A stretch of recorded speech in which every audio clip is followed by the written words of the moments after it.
What I witnessed was Black women were having children and white feminists were not. I didn't know any Black feminists. I saw when I was taking the bus to college, the girls getting on the bus from the Cabrini Green project talking about, oh, I got pregnant. Now I can start collecting my welfare check.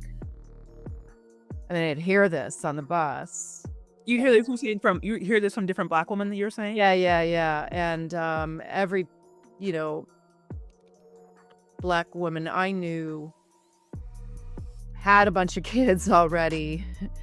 Actually, I had one friend I worked with at my first job out of high school, Evelyn Brick House Triplet, taught me how to basically run up credit cards so you could have everything you want.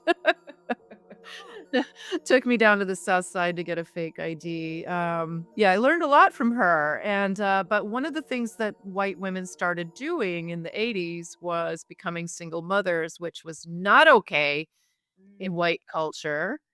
Um, and that's I worked with somebody in 84 who had gotten some friend to get her pregnant, and I was just completely blown away by this. Wow. So it actually, in my memory, if sort of white culture, you did not become a single mother unless it was the last resort. And I remember thinking, oh no, I would never do that.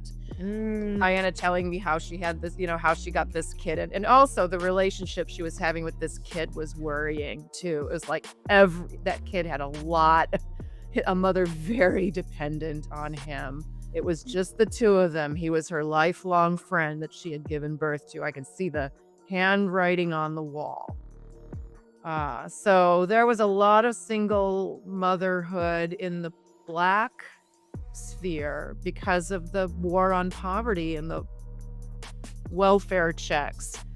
And so and that wasn't something I was going to do. And that wasn't something, that generally a white person would do when in the 80s when I was in my 20s, right? That this single motherhood thing started.